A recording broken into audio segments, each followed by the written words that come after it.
pandangan ke depan, Tuhan kan menuntunmu. Sadarilah masa berganti, tantangan kan kita hadapi, bergandeng tangan untuk negeri, era kita menanti berseri. Kita belajar Pancasila, kita bernafas dalam sila-silanya. Kita belajar Pancasila, ayo kita jaga untuk Indonesia. Bersatu dalam perbedaan, berpegang tangan dan berlari. Singkirkan egomu, oh kawan, demi negeri ini. Jadilah generasi emas, cerdas berkarakter itu kita. Berjuang dan harus berani, kita terus torehkan prestasi.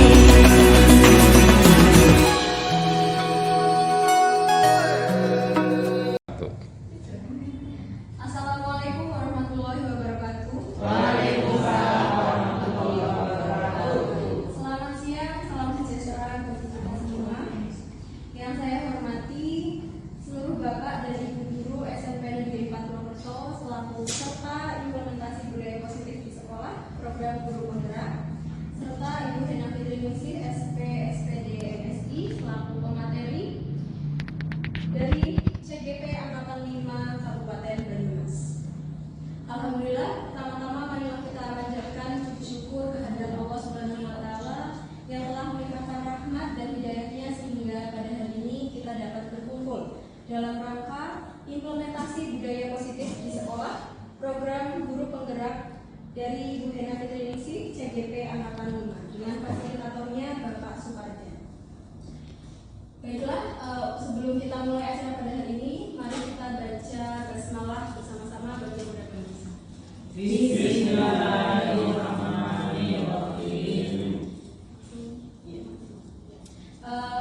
Langsung saja kepada Ibu Hena Fitri Ningsih SP SPD MSI untuk memberikan materi mengenai implementasi budaya positif di sekolah. Ya. Terima kasih Mbak MC yang sudah mengantarkan kita semua pada siang hari ini. Alhamdulillah kita masih diberi kesehatan keselamatan. Assalamualaikum warahmatullahi wabarakatuh. Puji syukur alhamdulillah kita panjatkan kehadirat Allah yang sudah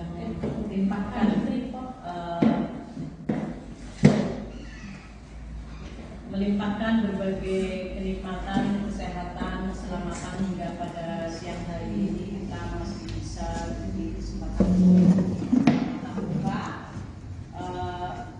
sharing dan berbagi tentang program dari calon guru penggerak angkatan 5 di Kabupaten Banyumas. Perkenalkan, saya Hena Fitri Ningsih, CGP Angkatan 5 Kabupaten Banyumas dengan fasilitator Bapak Suparja dan pengajar praktek Bapak Anas Saiful Bahtiar. Pada kesempatan kali ini bahagia sekali bagi Bapak Ibu, kita guru-guru SMP Negeri 4 Purwokerto bisa berkumpul di sini. Kita berbagi, kita sharing, dan mohon maaf sebelumnya, bukan maksud saya untuk menggurui. Saya di sini hanya berbagi saja. Mudah-mudahan apa yang kita nanti lihat bersama, apa yang kita kaji bersama akan membawa manfaat untuk anak-anak kita di SMP Negeri 4 Purwokerto khususnya, dan di dunia pendidikan pada umumnya. pada kesempatan kali ini saya akan mengimplementasikan tentang budaya positif. Budaya positif. Ini adalah modul 1.4 yang antara lain diberi tugas untuk melakukan aksi nyata. Marilah Bapak Ibu kita mulai untuk implementasinya. Sebagai pendidik, guru diibaratkan sebagai seorang petani yang memiliki peran untuk menjadikan tanamannya tumbuh subur. Sekolah sebagai tanah tempat bercocok tanam, dan gurulah yang mengusahakan sekolah menjadi lingkungan yang menyenangkan, menjaga dan melindungi murid-murid dari hal yang tidak baik. Guru bertanggung jawab untuk menciptakan lingkungan positif dari warga sekolah yang saling mendukung, saling belajar, saling bekerja sama hingga tercipta kebiasaan-kebiasaan baik, karakter-karakter baik yang pada akhirnya nanti akan membuahkan budaya positif di sekolah kita. Dari pakar pendidikan di tanah air yaitu Ki Hajar Dewantara, lahirlah tokoh pendidikan pada zaman kolonial dulu, di mana pendidikan pada zaman itu ditujukan untuk kalangan tertentu saja, untuk tujuan tertentu saja, dan belum semua kalangan bisa mendapatkan pendidikan. Jadi pendapat saya bahwa sistem pendidikan seperti itu akan membuat masyarakat kotak-kotak yang berhak pandai adalah kalangan tertentu saja. Ini merupakan hal yang tidak adil. Kemudian apa persamaan dan perbedaannya antara pendidikan zaman kolonial dulu dengan saat ini? Jadi pendidikan dari tingkat dasar, menengah, dan perguruan tinggi sama. Kemudian perbedaannya bahwa pendidikan zaman kolonial Belanda itu memiliki sistem kasta, jadi penggolongan pribumi, bangsa Belanda, etnis Tionghoa. Nah, ini masih melekat pada pendidikan zaman Belanda. Nah, dari filosofi KHD, Ki Hajar Dewantara, itu bahwa setiap anak itu memiliki keunikan masing-masing. Anak-anak memiliki kelebihan dan kekurangan.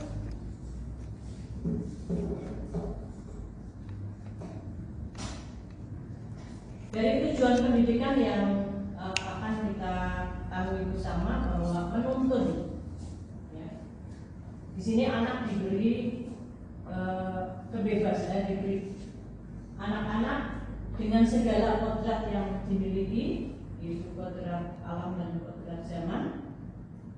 Tujuannya adalah untuk membuat anak bahagia, keselamatan, kebahagiaan yang dijunjung tinggi oleh pendidikan. Tujuannya itu, tujuan akhirnya itu, ya. Jadi pendidik hanya dapat menuntun tumbuh dan hidupnya kekuatan kodrat yang ada pada anak-anak agar dapat memperbaiki lakunya sehingga hidup dan tumbuh kekuatan kodrat anak.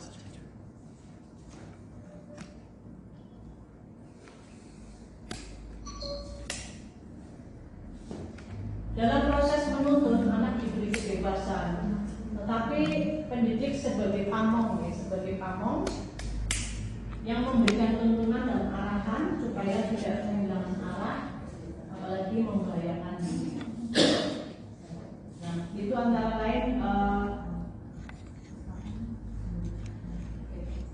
pengantar. Di sini saya sebagai guru penggerak, calon guru penggerak, itu dituntut untuk bisa memahami dan menjiwai nilai-nilai dari guru penggerak. Kemudian memimpin dan mengelola perubahan, dan tentunya semua itu melalui proses untuk berpikir sistem. Nilai-nilai dari guru penggerak berpihak pada murid, mandiri, reflektif, kolaboratif, dan inovatif adalah mengarah pada Merdeka Belajar yang tujuannya adalah profil belajar Pancasila. Dari aspek-aspek atau nilai-nilai guru penggerak itu nanti bisa Bapak Ibu lihat di sini apa istilah berpihak pada murid, kemudian mandiri, reflektif, refleksi, kolaboratif, dan inovatif. Semua yang kita pelajari itu nanti adalah sebagai jembatan untuk membangun visi sekolah. Membangun visi sekolah. Jadi apa yang diharapkan, apa yang menjadi impian dari sekolah, ini merupakan kesepakatan bersama yang dibuat oleh sekolah, komite sekolah, kemudian tujuannya adalah untuk menyelaraskan langkah ke depan sehingga apa yang menjadi cita-cita kita dapat terwujud, yaitu menuju profil belajar Pancasila.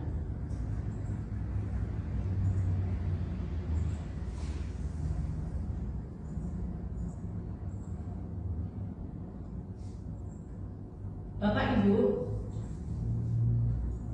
dalam modul 1.4 ini kita nanti akan dihadapkan pada berbagai macam problem ataupun permasalahan yang biasa kita hadapi di kelas ataupun di sekolah.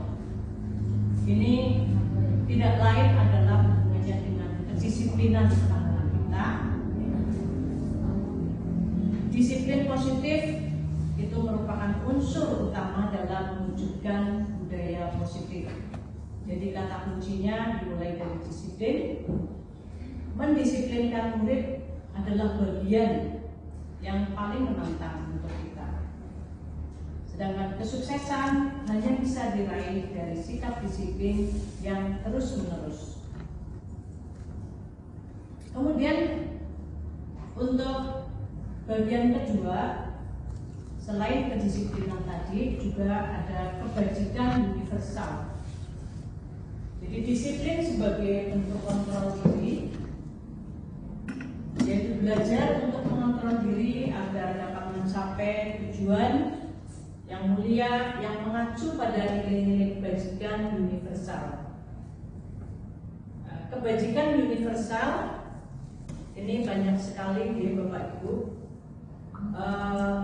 Nilai-nilai positif yang kita tanamkan pada anak-anak kita, pada murid-murid kita.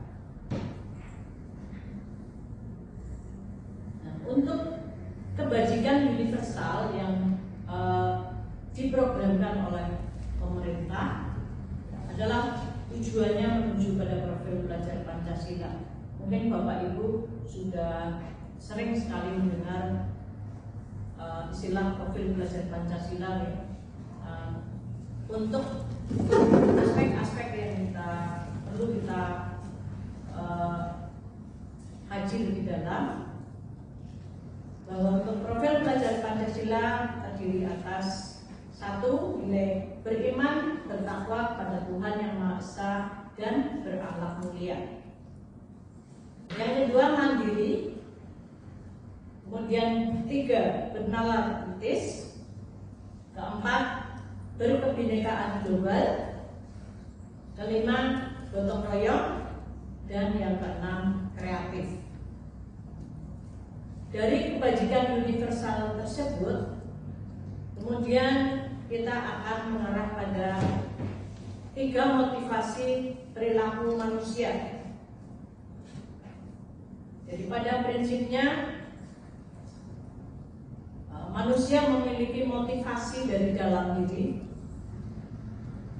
Yang pertama, 3 motivasi. Yang pertama adalah untuk menghindari ketidaknyamanan atau hukuman. Jadi pada prinsip prinsipnya semua dari kita membutuhkan aman dan nyaman. Nah, aman dan nyaman itu tidak artinya memiliki standar yang berbeda-beda. Nah, itu yang nanti kita akan capai. Ini kalau motivasi yang berasal dari luar atau eksternal. Motivasi yang kedua adalah untuk mendapatkan imbalan atau penghargaan dari orang lain. Jadi motivasi yang kedua dari manusia tidak hanya murid kita atau anak-anak kita, tapi ini berlaku umum untuk orang dewasa juga ya. Jadi untuk mendapatkan imbalan atau penghargaan dari orang lain, ini juga motivasi yang berasal dari luar atau eksternal. Kemudian motivasi yang ketiga untuk menjadi orang yang mereka inginkan dan menghargai diri sendiri dengan nilai-nilai yang mereka percaya.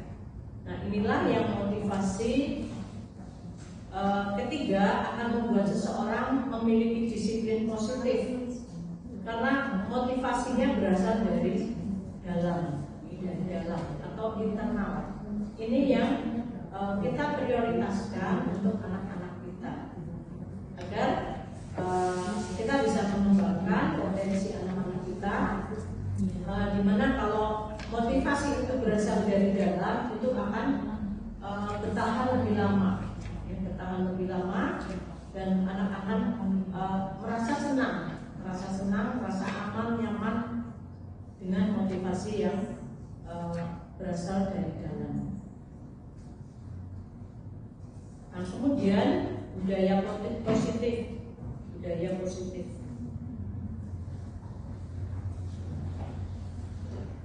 Ada pepatah dari Stephen R. Covey bahwa bila kita ingin membuat kemajuan perlahan, sedikit-sedikit, ubahlah sikap atau perilaku Anda. Namun bila kita ingin memperbaiki cara-cara utama kita, maka kita perlu mengubah kerangka acuan kita. Ubahlah bagaimana Anda melihat dunia, bagaimana Anda berpikir tentang manusia. Ubahlah paradigma Anda, skema pemahaman dan kejelasan aspek-aspek tertentu tentang realitas. Bapak Ibu, untuk identifikasi dari apa yang kita lakukan terhadap anak didik kita, terhadap anak-anak kita, itu selama ini ya, terus terang saya pribadi juga mungkin ada miskonsepsi bahwa hukuman yang kita berikan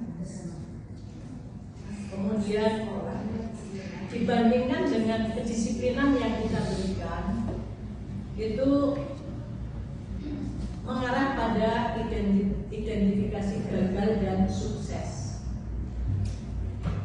Untuk identitas gagal ini termasuk di dalamnya adalah hukuman.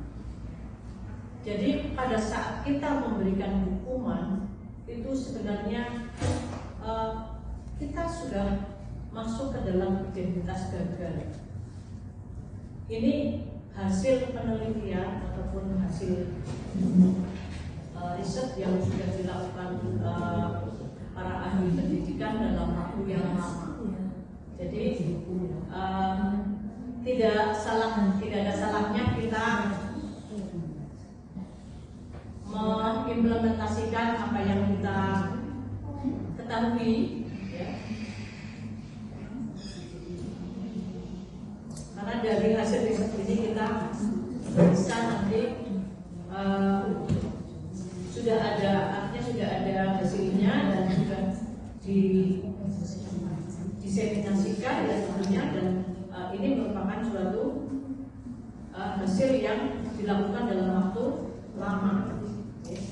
Jadi hukuman mohon Bapak Ibu periksanya di itu di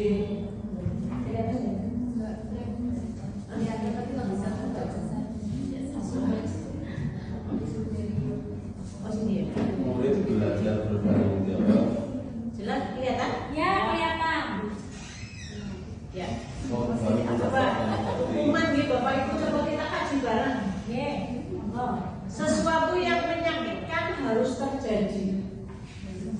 Jadi pada saat kita memberikan hukuman itu akan memberikan bekas yang mungkin dalam waktu lama hidup, iya baru bisa hilang. Dan bahkan bisa selama hidup kita memberikan ya torehan yang kurang baik. Kemudian untuk identitas sukses ini adalah disiplin. Konsekuensinya sesuatu akan terjadi atau harus terjadi. Dan restitusi ini merupakan pilihannya. Ya, nanti kita bahas tentang restitusi. Oke, nanti kita akan membahas tentang restitusi. Kemudian contoh yang kedua, identitas yang kedua. Hukuman itu tidak nyaman untuk murid atau anak dalam jangka waktu yang panjang. Sedangkan jika kita memberikan disiplin itu tidak nyaman untuk murid, tapi jangkanya lebih pendek, waktunya lebih pendek. Ya. Jika kita memberikan restitusi itu akan menguatkan murid dalam jangka waktu yang panjang. Kemudian yang identitas yang ketiga, jika kita memberikan hukuman itu korban mendapatkan keadilan. Korban mendapatkan keadilan. Artinya apa yang kita terapkan, misalkan hukuman, ya ini kalau anak dihukum kan pasti dia telah melakukan pelanggaran, jadi adilnya di situ. Nah, konsekuensinya korban bisa diabaikan. Sedangkan untuk restitusi adalah korban mendapatkan ganti. Identitas yang keempat, murid atau anak akan tersakiti.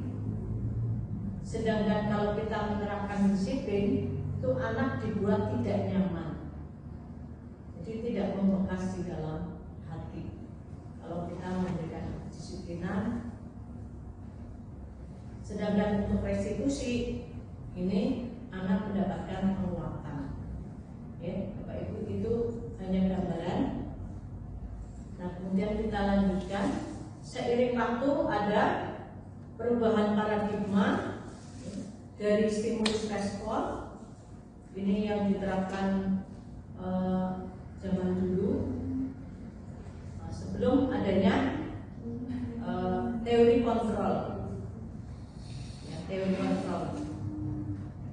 Dari stimulus contohnya ini saya bacakan dulu. Untuk stimulus respon ini realitas atau kebutuhan kita sama, dianggap sama. Untuk siswa kita juga dianggap memiliki kebutuhan yang sama. Sedangkan teori kontrol itu kebutuhan kita berbeda. Kebutuhan dalam hal apa? Contohnya dalam materi pembelajaran di kelas. Jadi kalau teori yang dulu itu dianggap semua memiliki kemampuan yang sama. Sedangkan untuk teori kontrol itu setiap anak memiliki kemampuan yang berbeda-beda, sehingga perlakuannya pun harus berbeda. Ya. Kemudian yang kedua, semua orang melihat hal yang sama. Ini agak sama dengan yang di atas. Teori kontrolnya setiap orang memiliki gambaran yang berbeda. Jadi kalau sekarang dari kontrol itu setiap kepala yang memiliki pemikiran yang berbeda, tidak bisa disamakan.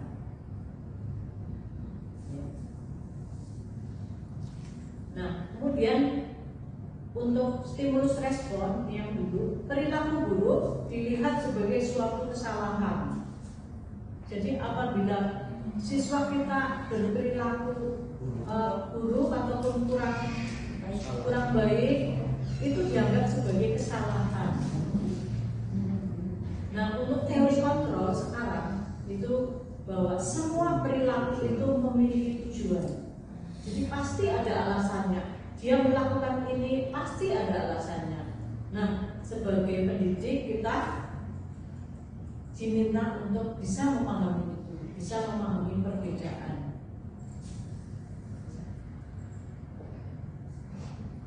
Itu salah satu contoh ataupun salah satu penjelasan tentang perubahan. Nah, berikutnya budaya positif.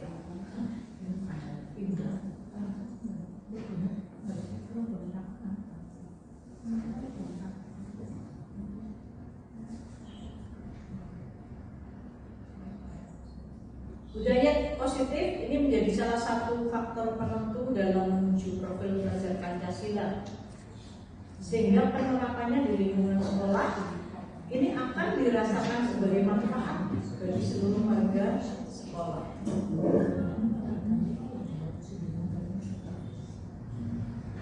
Dengan upaya yang bertahap, tidak mungkin langsung jadi, tidak mungkin langsung berubah, tetapi melalui proses bertahap yang dikembangkan terus, sehingga melalui pembiasaan baik akan membentuk karakter-karakter positif murid kita dalam suasana pembelajaran yang menyenangkan. Kepala sekolah dan guru saling bersinergi mengontrol perubahan yang terjadi pada siswa, pada murid, sehingga siswa akan merasakan aman dan nyaman.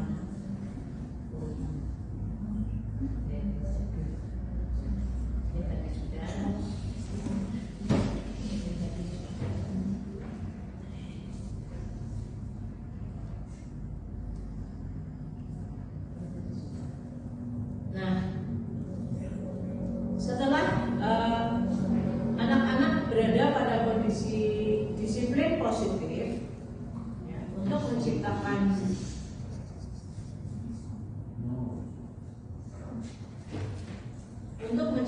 murid yang merdeka, itu yang baik, Pak. Layarnya ya. Harus ada disiplin yang kuat. Seperti tadi saya sampaikan bahwa disiplin yang dimaksud ini yang berasal dari dalam diri, jadi motivasi dari internal. Itu diyakini yang paling ampuh dibanding motivasi yang dari luar. Tetapi jika kondisi tidak memungkinkan, anak tidak memiliki motivasi internal, maka membutuhkan kita sebagai bapak ibu, guru, untuk mendisiplinkan anak-anak kita. Nah, kemudian ada berikutnya dalam materi keyakinan sekolah atau kelas yang selama ini kita kenal di Bapak Ibu kita, karena setiap memasuki tahun ajaran baru kita diminta untuk membuat kontrak belajar, ya, kontrak belajar. Nah, istilah sekarang mungkin ini sedikit ada persamaannya, bahwa sekarang digunakan istilah keyakinan sekolah adalah nilai-nilai kebajikan universal yang disepakati secara tersirat dan tersurat, lepas dari latar belakang suku, negara,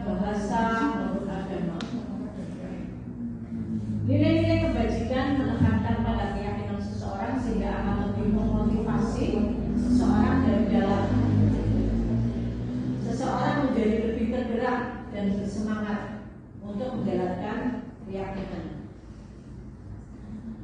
Daripada hanya serangkaian kata-kata ya, serangkaian kata-kata yang dihafalkan itu biasanya kurang mengena. Nah, Bapak Ibu, caranya membentuk atau prosedur pembentukan keyakinan kelas ini harus kita buat bersama di kelas ini. Yang pertama, mempersilahkan warga sekolah untuk bercurah pendapat. Jadi kita berikan kesempatan anak-anak kita untuk berpendapat tentang peraturan yang akan kita sepakati. Kira-kira kita sepakat untuk membuat peraturan seperti apa? Nah, ini anak-anak yang dimintai pendapat, jadi tidak berasal dari Bapak Ibu guru, tidak berasal dari kita, tapi anak-anak diminta untuk pendapatnya. Nah, dari kesepakatan yang sudah disampaikan anak, ini ada yang mencatat. Jadi mencatat semua masukan hingga warga sekolah bisa melihat, bisa di papan tulis, ya, bisa di buku masing-masing, sehingga ada catatan. Kemudian gantilah kalimat bentuk negatif menjadi positif. Oke, Bapak Ibu, untuk keyakinan sekolah atau keyakinan kelas itu dibuat kalimat yang positif semua. Tidak ada kata-kata jangan, dilarang, itu dihindari. Jadi ini siapa? Ini keyakinan. Dibuat bersama dengan siswa. Bapak Ibu mau di sana? Kita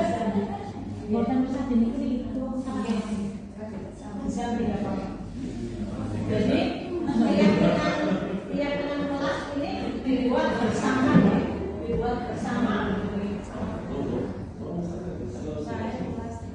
Nah, setelah dibuat, anak-anak berpendapat, ya, tentunya kita yang menuntut, ya, artinya itu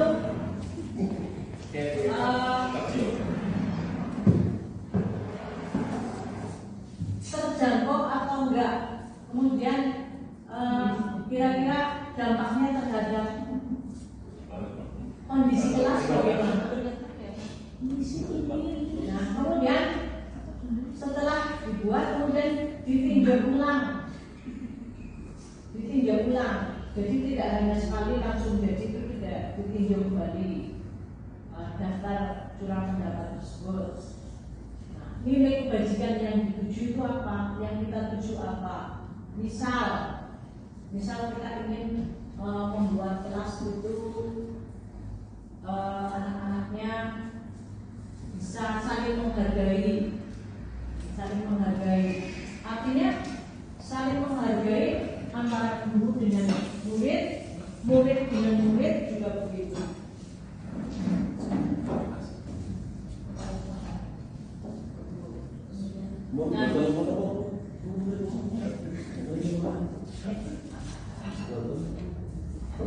Nah, kemudian untuk isinya nih Bapak Ibu, keyakinan kelas itu jangan terlalu banyak, tidak terlalu banyak. Ya, sekitar 3-7 yang mudah diingat. Ya, mudah diingat.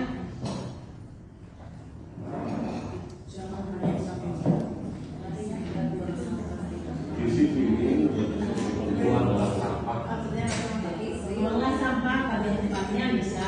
Terima kasih sudah bawa sampah pada tempatnya. Terima kasih sudah Dibuat saran pokok. di luar terima kasih ke sekolah. Terima kasih sudah, maksudnya ini sekolah sudah merah. Sekolah sekarang area bebas rokok dan jadi jalan-jalan yang brengsek itu dilarang yang telan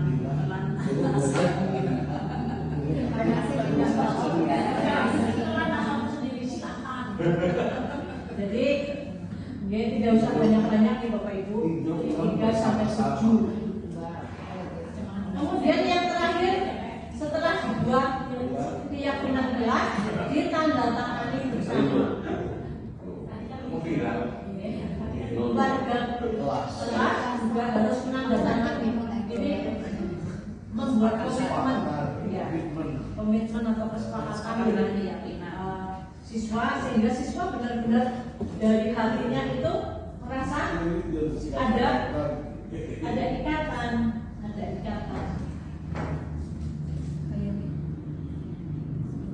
Kemudian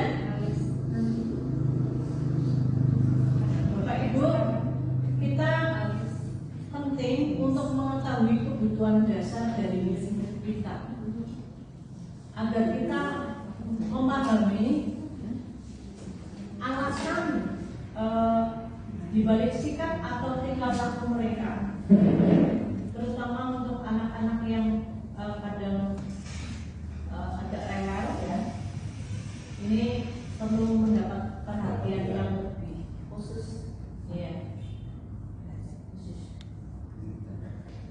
Jadi jika murid itu berperilaku buruk atau melanggar peraturan, sehingga tindakannya itu melanggar nilai-nilai kebajikan, maka guru harus mencari tahu. Kita harus mencari tahu alasannya yang mendasari kenapa dia bisa bertindak seperti itu.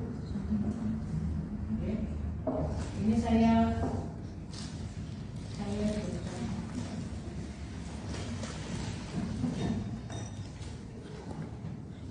ada anak yang ini kejadian anak SD, gurunya sampai bingung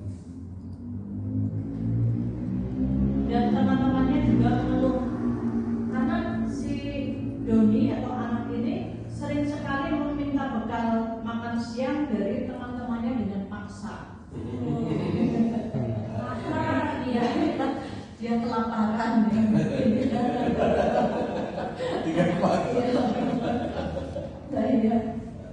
Nah, menurut Anda, kira-kira apa alasan Doni melakukan itu?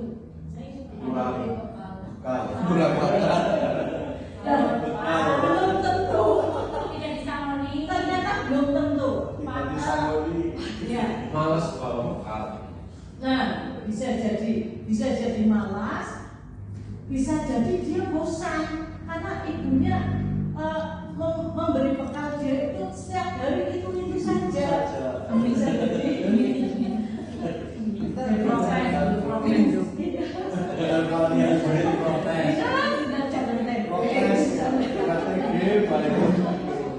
ya kalau kayak tiap hari yang praktis gorengan dong, ceplok, nah sebagai guru kita ya kita perlu tahu nih Bapak Ibu, kita perlu tahu alasan yang mendasar dari tindakan yang dilakukan oleh guru kita. Ya seperti Albi. Berbeda seperti Albi. Kenapa dia sampai membawa pancing ya, Mbak? Membawa pancing dan goreng. Nah itu bisa jadi Tadi juga memancing kok. bisa jadi dia sebenarnya senang memancing, dia memiliki kesenangan itu. Nah ini 5 kebutuhan dasar manusia. Jadi seluruh tindakan manusia itu memiliki tujuan tertentu. Semua yang kita lakukan adalah usaha terbaik kita untuk mendapatkan apa yang kita inginkan. Jadi kita berbuat baik, kita berbuat tidak baik itu juga pasti ada alasannya. Ini sebenarnya tidak hanya menurut kita. Kita juga seperti itu. Nah, 5 kebutuhan dasar manusia. Bertahan hidup. Bisa jadi. Yang pertama bertahan hidup. Yang kedua kasih sayang dan rasa diterima.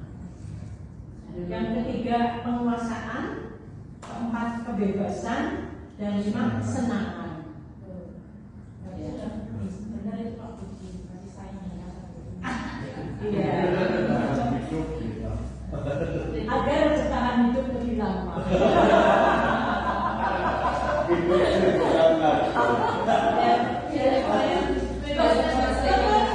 Tuan dari betul. Nah, ini kebutuhan bertahan hidup adalah kebutuhan yang bersifat fisiologis untuk bertahan hidup. Misalnya kesehatan, rumah, makanan. Nah, sedangkan kebutuhan biologis bagian dari reproduksi, kesehatan, Kesehatan. tapi perlu tahu Sudah mulai ini. ya bahwa untuk tetap bertahan hidup, ya, kita harus melakukan sesuatu. Ya, artinya kita belajar sampai di sekolah sini juga ini antara lain adalah Kebutuhan hidup, mencari nafkah. Iya, betul. Kemudian untuk komponen psikologis antara lain kebutuhan akan perasaan aman. Jadi dong di sini. Ya. Jadi untuk perasaan aman dan nyaman itu yang kita inginkan dan yang ingin kita capai. Jadi kalau keadaan mungkin pikiran dan kondisi kita tidak nyaman kan akan membawa suasana yang kurang baik. Kemudian kasih sayang dan rasa diterima merupakan kebutuhan psikologis. Ya. Ada hubungan dan koneksi sosial. Ya, dalam hubungan kita sesama guru kita memiliki hubungan koneksi sosial. Kita berinteraksi, kita berkomunikasi, ya. Dan kita butuh rasa diterima. Ya. Kalau kita misalkan kita mau ngomong apa nggak dipercaya, nggak diterima kan beban kan, ya kan? Iya. Kemudian memberi dan menerima kasih sayang. Ya, ini. Jadi kita memberi dan menerima. Jadi harus ada kasih sayang dalam tanda kutip sesama teman, mungkin sesama dengan siswa. Ini juga harus ditumbuhkan rasa kasih sayang. Tak kenal maka tak sayang. Kemudian merasa menjadi bagian kelompok. Jadi Bapak Ibu, kita adalah warga komunitas tertentu yang kita miliki di sekolah kita. Ya mungkin itu ada banyak juga ya. Ada PNR itu juga komunitas. Ada pramuka, ya. Kemudian ada mungkin BK, sesama guru BK, MPMP sekolah itu juga bagian dari kelompok atau komunitas di sekolah kita. Nah, ini kita menjadi bagian dari komunitas tersebut. Kemudian keinginan terhubung dengan orang lain. Jadi kasih sayang, rasa diterima itu hubungannya dengan orang lain, keluarga, pasangan hidup, teman, saudara, ya, murid, tetangga, iya betul. Jadi ini adalah kebutuhan manusia secara umum. Kemudian penguasaan, kebutuhan penguasaan atau kemampuan atas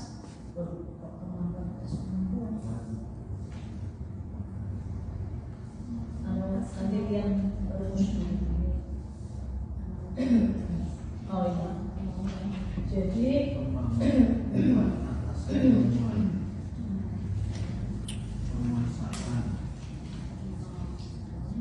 pengakuan atas kemampuan, pengakuan atas kemampuan. Kebutuhan ini berhubungan dengan kekuatan, contohnya untuk mencari sesuatu. Ini butuh butuh pengakuan, kemudian untuk menjadi kompeten membutuhkan pengakuan dari pengakuan dari orang-orang di sekitar kita. Kemudian menjadi terampil. Jadi ada pengakuan dari teman-teman kita, misalnya, oh itu Bu Enda memiliki keterampilan yang tidak dimiliki oleh orang lain. Bahasa, ya, contohnya Bu Enda memiliki keterampilan untuk mengelola anak-anak, sehingga dia diberi tanggung jawab untuk bagian kesiswaan misalnya. Kemudian diakui atas prestasi dan keterampilan kita.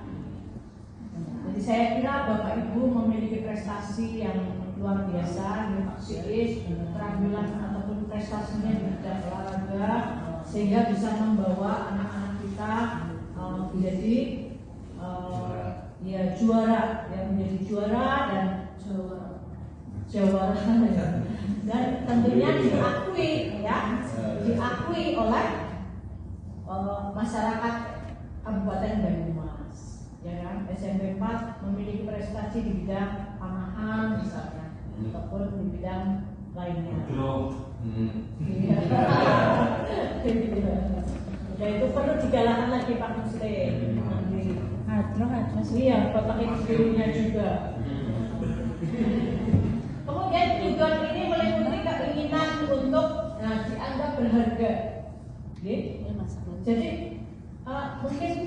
mungkin ya orang yang mungkin tidak pernah terlontar, tetapi kita butuh penghargaan dari orang lain.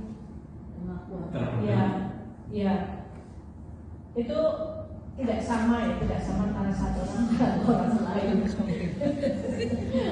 Bapak Ibu disambi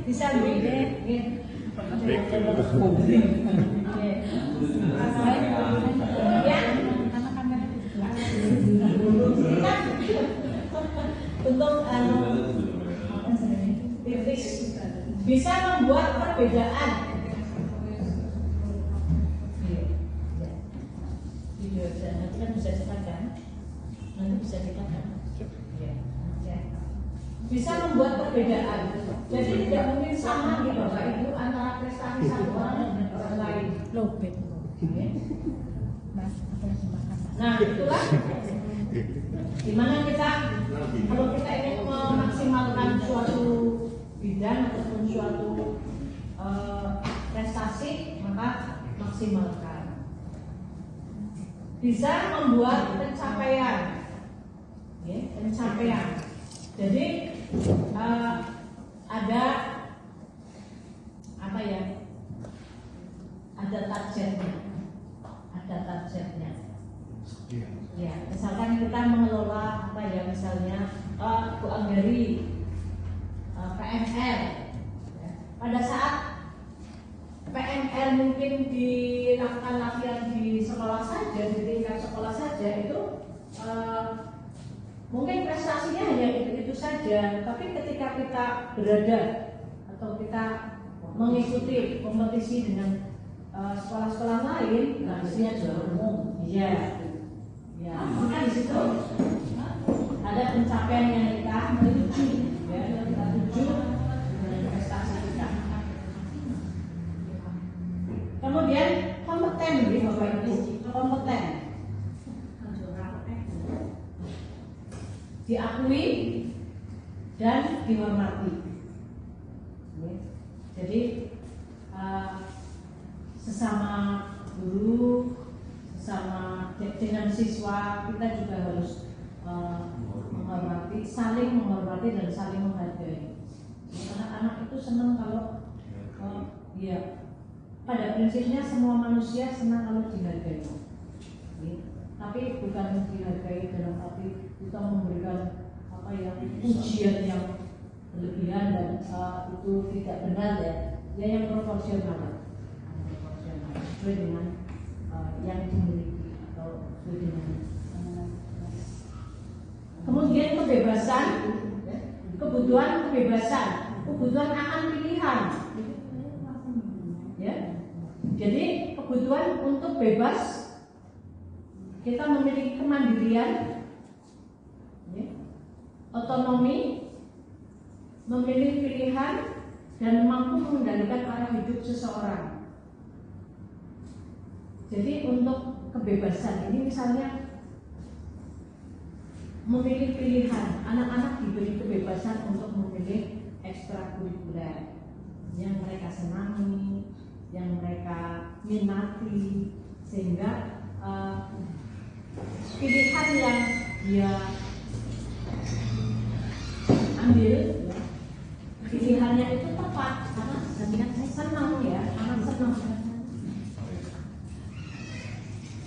Kemudian kesenangan, ya. Jadi kebutuhan kita untuk merasa senang, mencari kesenangan, untuk bermain. Bermain ini adalah dunia anak-anak, ya. Dunia anak-anak.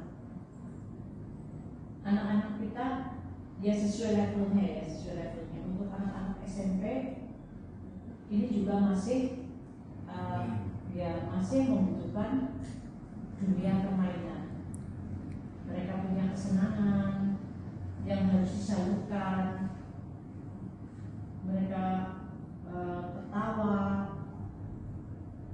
Karena pada hakikatnya anak-anak itu suka bermain, suka bergaul, lucu. Nah kemudian yang berikutnya setelah tadi kebutuhan 5 kebutuhan hidup, yang berikutnya adalah restitusi. Nah itu. Restitusi itu adalah proses menciptakan kondisi murid untuk memperbaiki kesalahan mereka, sehingga mereka tidak kembali pada kelompok mereka dengan karakter yang lebih kuat. Hukum Bosen, ya, Hukum Bosen tahun 2004. Lebih tahan mahasiswa. Ada ya Bu? Ada. Iya. Iya ini sebenarnya kan seperti yang tadi saya sampaikan ini Bapak Ibu, saya yakin ada yang sudah dapat, dan saya maksudnya di sini kita ngobrol bareng ya, kita ngobrol dan mungkin ada masukan dari Bapak Ibu nanti ditampung. Nah, restitusi ini akan membantu anak-anak kita, murid kita menjadi lebih memiliki tujuan. Ciri-cirinya dulu, ciri-ciri restitusi. Tadi definisinya sama dia Bapak Ibu. Definisinya sudah. Jadi restitusi itu bukan untuk menebus kesalahan, bukan untuk menebus kesalahan, tapi menciptakan kondisi agar anak ini bisa memperbaiki kesalahannya dengan karakter yang lebih kuat. Anak-anak tidak dipojokkan jika mereka ada kesalahan. Ciri-ciri restitusi bukan untuk menebus kesalahan, tapi untuk belajar dari kesalahan. Restitusi akan memperbaiki hubungan. Nah, biasanya ada tawaran. Ini kamu sudah berbuat, misalkan melanggar aturan. Kira-kira yang kamu inginkan apa? Atau misalkan untuk memperbaiki kesalahannya, kira-kira kamu mau berbuat apa? Ada tawaran gitu Bapak Ibu. Jadi bukan paksaan. Kamu harus gini. Restitusi akan menuntun untuk melihat ke dalam diri. Jadi ada kesempatan anak untuk mawas diri, ya. Mencari kebutuhan dasar yang mendasari tindakan. Jadi tadi ada 5 kebutuhan dasar. Sebenarnya yang melatar belakang itu apa? Kemudian restitusi adalah cara yang paling baik. Cara yang paling baik sampai saat ini, ya. Ini dianggap paling baik. Fokusnya adalah pada karakter, bukan tindakan. Bukan tindakan, tapi karakter. Jadi karakter anaknya seperti apa? Nah, itu yang perlu kita perbaiki. Nah, restitusi akan menguatkan, fokusnya adalah pada solusi. Tidak justru menjatuhkan murid, tetapi akan menguatkan, membuat dia lebih kuat dan mengembalikan murid pada kelompoknya. Jadi kadang mungkin dengan memisahkan diri anak-anak yang itu, anak-anak yang bermasalah, ya. Nah, itu penanganannya perlu kita kaji lebih dalam, perlu kita bahas agar tepat, ya, agar tepat. Jadi penanganan ini juga perlu kita pertimbangkan. Nah, segitiga restitusi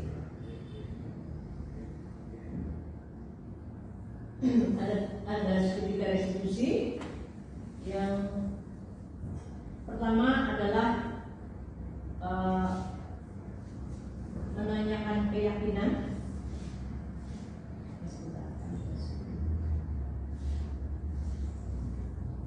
Menstabilkan.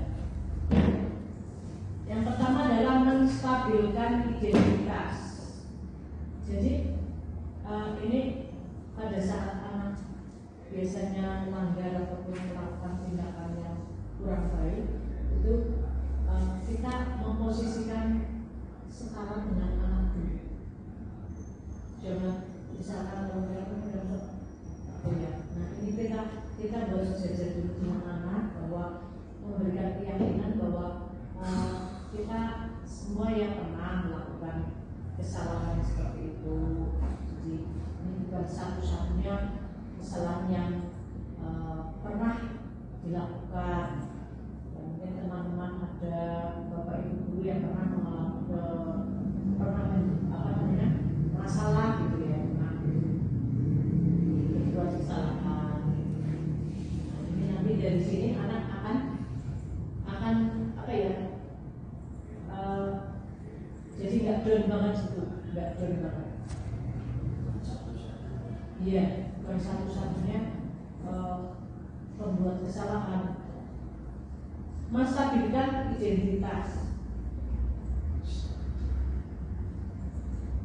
Nah, tujuannya adalah untuk mengubah identitas anak dari orang yang gagal, orang melakukan kesalahan, menjadi orang yang sukses. Anak yang melanggar peraturan karena sedang mencari perhatian. Anak yang sedang mengalami kegagalan. Dia mencoba untuk kadang mencari perhatian kita. Ya, anak itu sebenarnya kadang caper ya.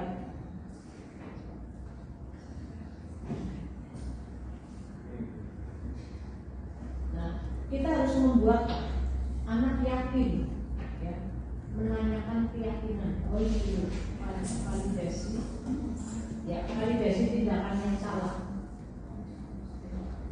Jadi setiap kita melakukan tindakan, kamu sih sebenarnya pengen apa? Kamu sebenarnya tujuannya apa melakukan ini? Ya. Apa yang mendasari tindakanmu? Ya. Kemudian kira-kira cara yang paling efektif untuk memenuhi kebutuhanmu itu apa? Ya. Yang paling efektif tentunya yang terukur, ya, terukur. Nah kemudian, yang berikutnya menanyakan keyakinan.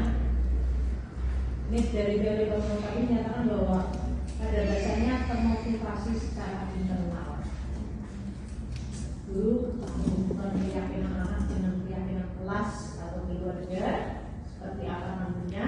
Kemudian apakah kamu ingin menjadi orang yang sukses, bertanggung jawab, atau bisa dipercaya? Itu perlu beda keyakinan pada anak. Ya, Bapak Ibu. Nah, itu tadi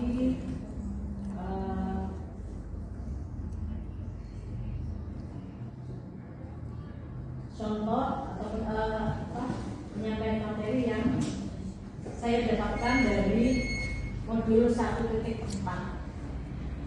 Ya. Demikian pemaparan dari aksi nyata untuk modul 1.4 tentang budaya.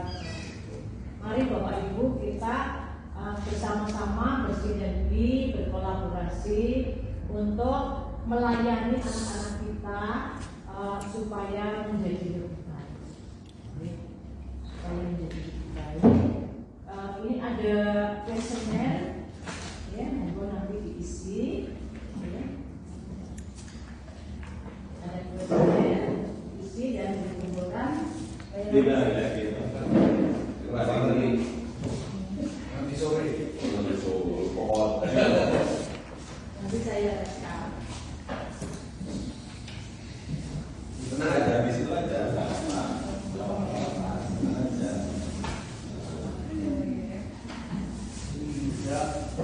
Udah dimatikan. Sudah kita simak. Dari shopping ada LPD. Dari sana aja. Oh iya. Jadi semangatnya Baik Bapak Ibu, materi sudah kita simak, sudah kita terima. Silakan apabila ada pertanyaan maupun tanggapan. Berapa penanya? Tiga penanya. Silakan. Ini Bu Tere, monggo. ada partisipasi juga budaya dulu. Kita lihat dulu. Terima kasih waktu yang diberikan kepada saya. Saya hanya menanggapi saja paparan dari Bu Lena. Tadi saya tertarik dengan itu Bu Lena yang tentang budaya positif tadi disinggung ya Bu Lena. Itu yang saya sedang terapkan walaupun halnya mungkin sangat kecil. Itu mungkin ada hubungannya dengan budaya positif apa tidak, saya belum tahu, tidak tahu. Itu ini di jurnal kita masing-masing kan ada sikap sosial ya, penilaian sikap sosial. Terus terang saya jadi guru kadang-kadang menumpuk sikap sosialnya masih kosong. Ketika ditagih ya tanggal berapa ya, pelanggaran siswa itu sering banyak tapi tidak tertulis, nggak sempat gitu. Nah kadang-kadang kan ya kalau lagi nggak males ya sempat mengisi. Dan semester ini memang saya merasa pengen berusaha lah, pengen rajin lah, ben besok nggak bingung gitu.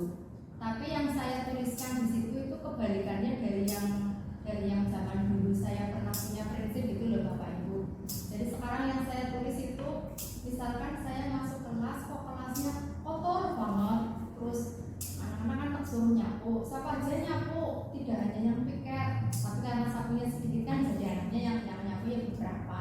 Tapi setelah itu anak ini saya tulis dan saya beritahu, memang sengaja saya beritahu, sini siapa aja tadi yang nyapu, tak tulis. Ini perbuatan baik saya tulis ya, ini tak tulis. Nah sekarang saya kan terutama di kelas 7 sih, kelas 7A7 di kelas manajemen. Jadi kalau saya masuk itu anak-anak kalau ini sudah hafal kotor bu sapu ya gitu loh.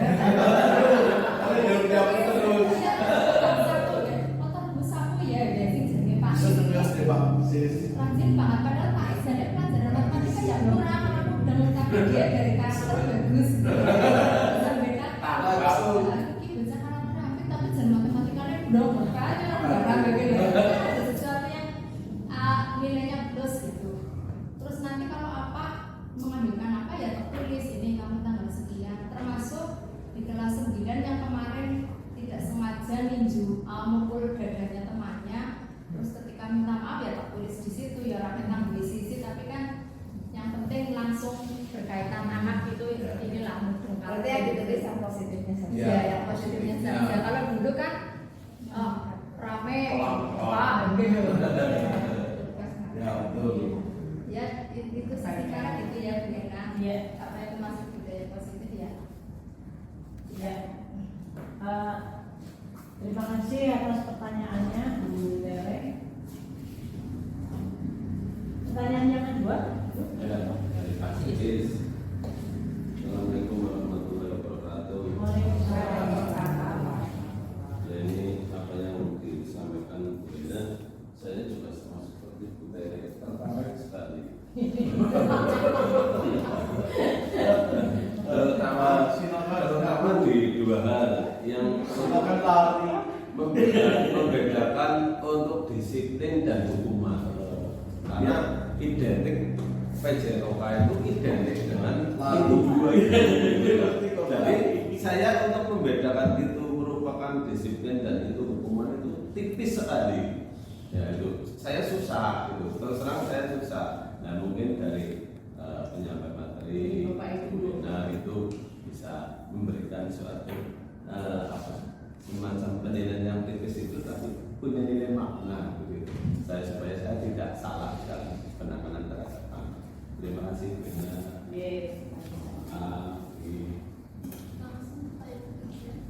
Monggo Bapak Ibu. Pertanyaan ketiga. Ya saya beri.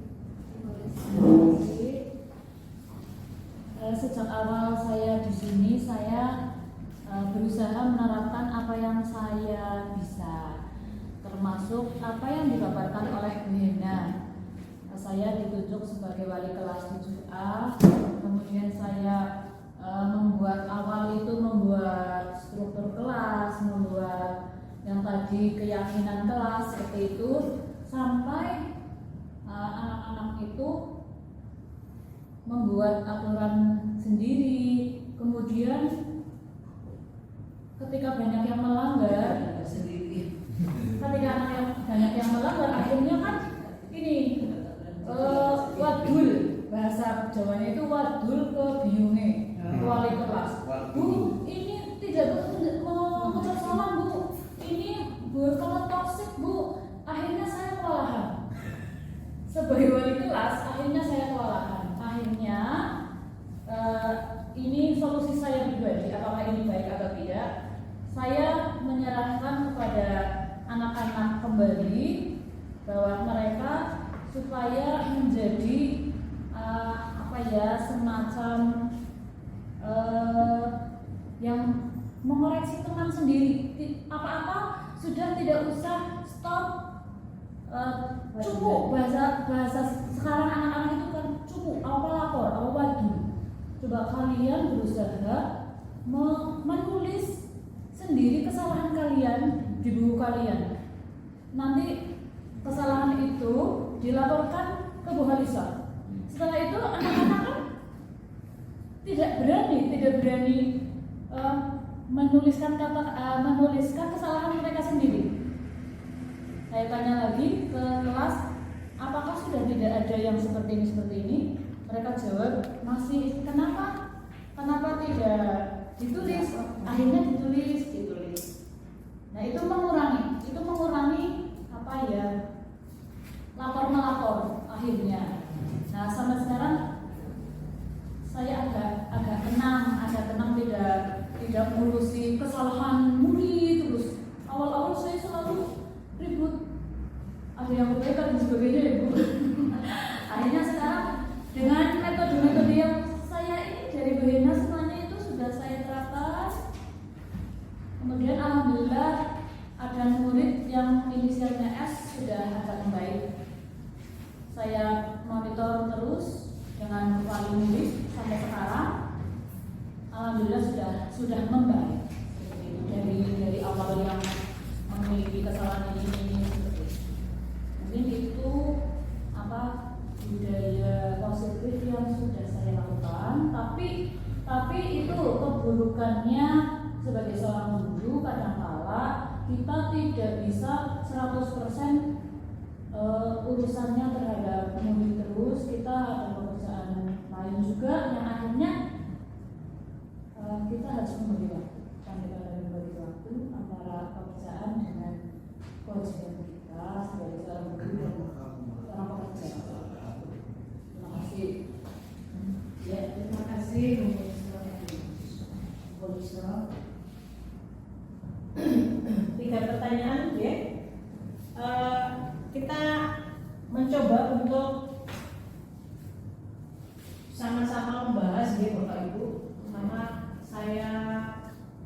berada di sini bukan berarti atau bukan artinya saya tahu lebih banyak tentang segala-galanya.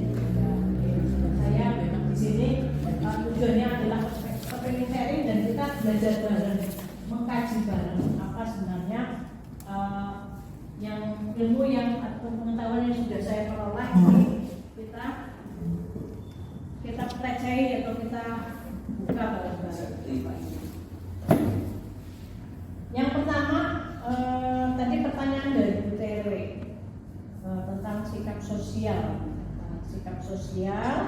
yang kebetulan mungkin beberapa kali Bu Tere menjumpai di dalam kelas yang begitu kotor.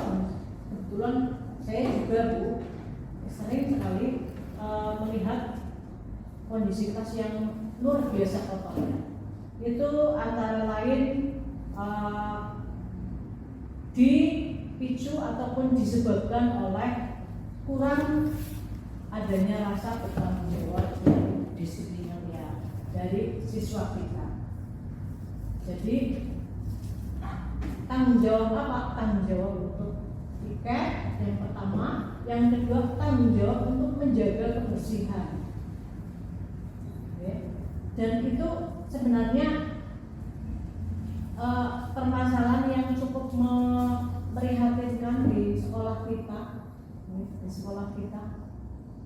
tidak hanya di beberapa kelas tapi di sekolah kita semua, masuk kita juga, karena masalah kebersihan itu kan sebenarnya masalah bersama, masalah kita semua, tidak hanya 1-2 guru, tidak hanya 1-2 siswa, tapi semua. Karena apa? Karena dari kebiasaan yang kita tanamkan itu nantinya akan menjadi budaya kebersihan. Jadi menanamkan anak bagaimana membuang sampah pada tempatnya, itu saja sudah ya Pak Muslim. Jadi kebiasaan anak itu membuang sampah di laci pada saat dia sudah jajan dan lain sebagainya, di luar tempat sampah, di balang motor, jendela. Dan itu bagaimana kita membangun atau menumbuhkan sikap tanggung jawab pada anak-anak kita. Tadi Bu Tere sudah menanamkan atau sudah menerapkan budaya untuk membersihkan secara langsung dengan menugaskan mungkin petugas piket ya Bu Tere. Petugas piket atau bukan? Ya yang mau saja. Oh yang mau saja diberi ribet sama dia. Yang mau saja. Kemudian ya setelah anak-anak tersebut dengan kesadaran menyatu, kemudian ditulis namanya. Efek samping itu gimana kebutuhannya? Ditulis namanya.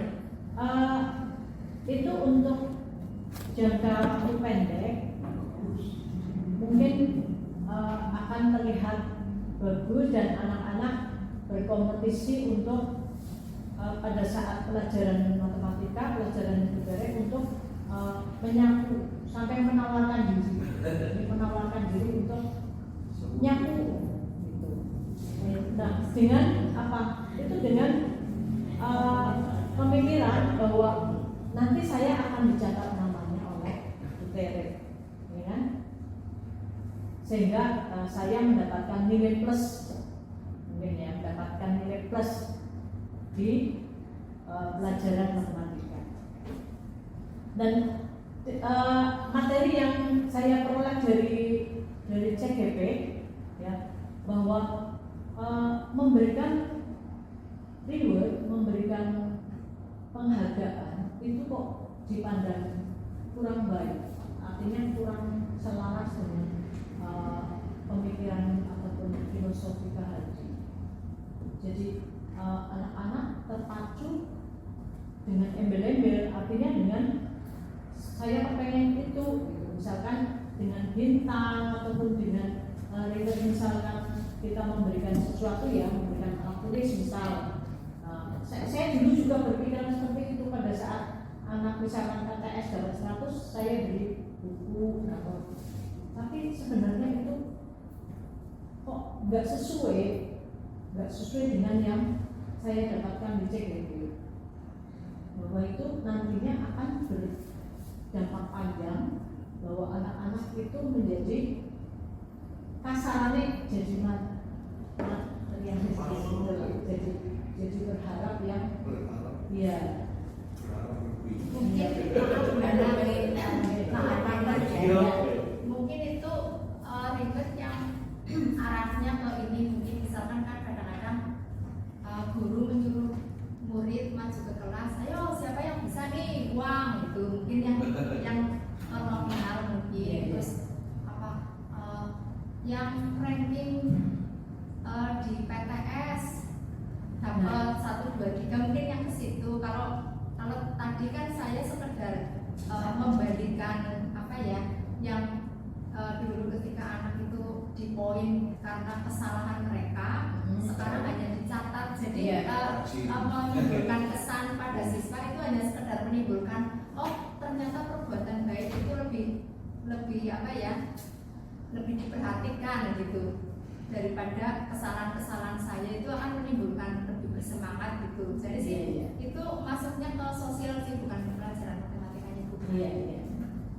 Ya itu sih ada bagus ya Bu Jutere, itu istilahnya kan sebagai upaya kita untuk membuat situasi kondisi lebih baik ya. Nah nanti monggo yang mau meneruskan boleh ya. Saya untuk yang materi ini kemarin pernah dari fasilitator itu dengan memberikan bintang. Jadi anak-anak di kelas yang memiliki prestasi bagus dia akan mendapatkan bintang. Misalkan pada saat baris mau masuk kelas yang rapi mendapatkan bintang. Nah itu anak akan berlomba-lomba untuk mendapatkan bintang. Gitu. Nah itu bintang, ya itu bintang. Dan saya sempat tanyakan tuh, kalau menurut pemikiran saya anak berkompetisi itu kan bagus ya, artinya memiliki memiliki apa sih, sifat kompetitif ya, jadi terpacu gitu. Tapi itu adalah motivasi yang dari luar atau eksternal, ya eksternal, dan untuk jangka panjang itu kurang baik katanya. Itu hasil riset. Yang paling baik itu motivasi yang dari dalam, begitu. Itu jawaban saya. Dan apa ya, itu saya ambil dari Bu Tere, itu kalau sudah terjadi pembiasan akan jadi motivasi internal. Tapi kalau berhasil ya, dengan ketekunan kita. Iya. Dari eksternal itu bisa jadi internal. Iya. Karena kesadaran sih. Karena melakukan kebiasaan baik ya. Nanti tanpa Bu Tere pun dia akan. Ya, karena kan diharapkan kan itu sih hanya contoh kecil kan. Siswa kan bisa merasakan loh. Oh ya rezekinya kepenak. Bisa merasakan. Nanti jadi sebuah kebutuhan dan akhirnya dari faktor eksternal itu dibuat dengan sendiri jadi internal dari diri sendiri. Kalau sangat dikompres nyatu. Tapi yang memang dari 30 sekian siswa paling seperti Gaza sudah justru karena itu adanya faktor itu dari rumah, dari lingkungan terbentuk diri sendiri. Iya. Nah, ini kalau yang hasil riset itu untuk jangka panjangnya sih Bu. Saya kemarin saya tanyakan, ya. Saya juga ke anak-anak dulu. Coba sekarang kalian bandingkan kondisi yang tadi sebelum disapu dengan sekarang. Coba nyaman mana, enak mana, bersih kan di mata kan tenang gitu, kamu belajar enak, nggak sumpah. Saya katakan sampai kayak gitu, mau kertas sampai banyak banget. Pokoknya belajar dulu ya. Lebih rock di sore kotor. Begitu, Bu Tere? Ya. Yang kedua, dari pertanyaan Pak Siis, perbedaan tipis antara disiplin dengan hukuman. Disiplin dan hukuman. Ini identifikasinya yang tadi itu untuk Hukuman mengandung. Nah, kalau hukuman itu biasanya ada kata-kata kamu harus Kamu harus lari 4 kali. kamu ya itu antara lain ya identifikasinya. Nah, untuk ini apa namanya, untuk konsekuensi bahkan restitusi ya, kalau restitusi apa yang bisa kamu yakini, apa yang bisa kamu lakukan untuk memperbaiki masalah ini. Jadi ada penawaran Pak, ada penawaran, bukan keharusan. Kalau hukuman itu biasanya ini ada kata-kata ini, kata kunci ya, kata kunci. Hari 5 kali apa belikan jus.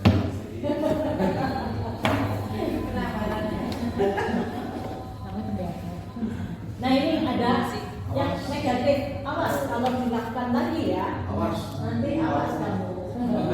Berarti harusnya Di bagaimana? kosakata ya kamu awas. Berarti awas pada prinsipnya lebih banyak di kalimat atau kosakata. Iya.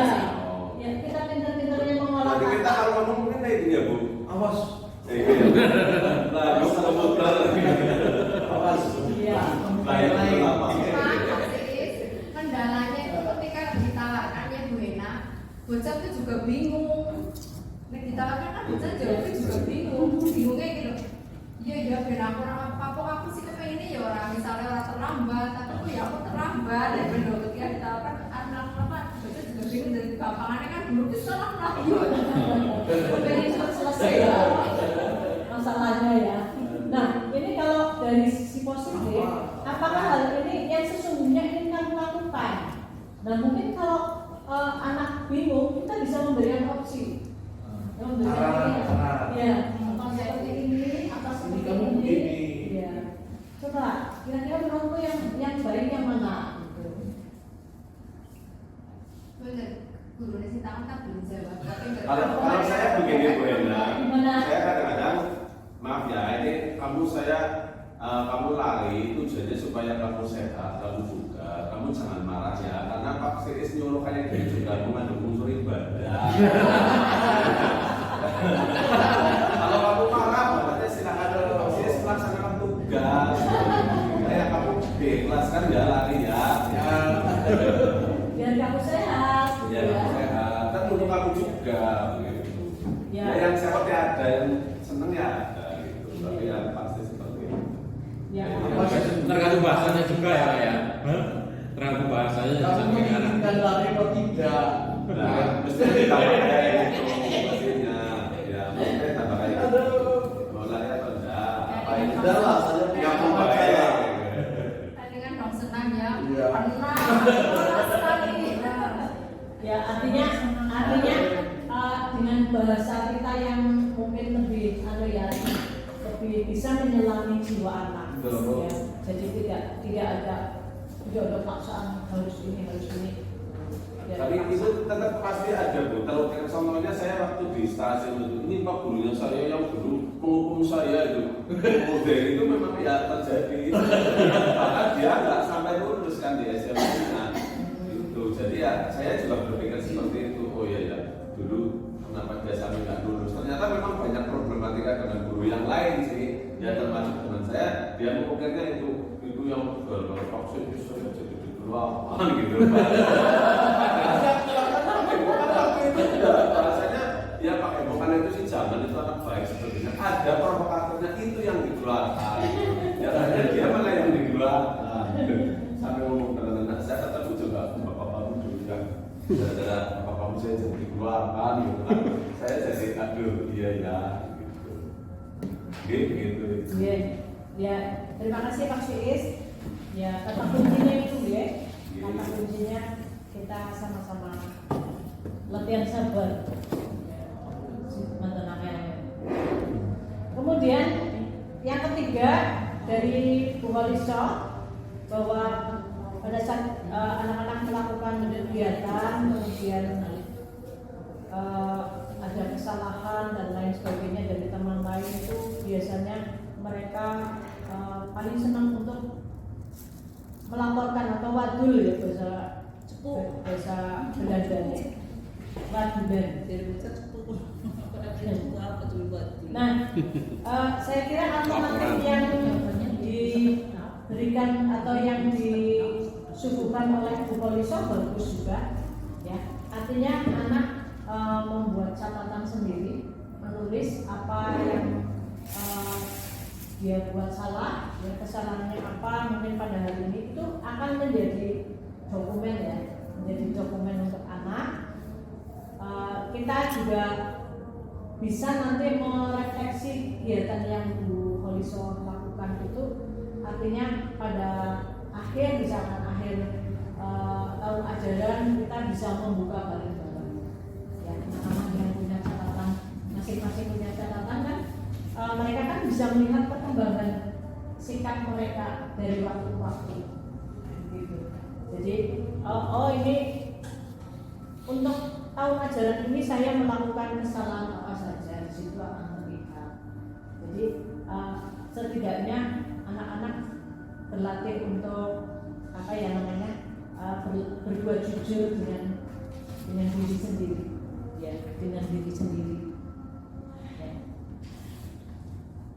Dan itu mungkin malah justru nanti bisa dipakai untuk, kita kan ada penulisan jurnal, ya, penulisan jurnal anak yang paling ini, yang istilahnya paling baik dan paling buruk itu biasanya ada catatan.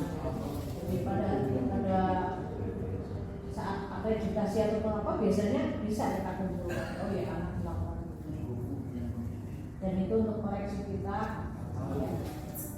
Dan kita bisa memberikan arahan bahwa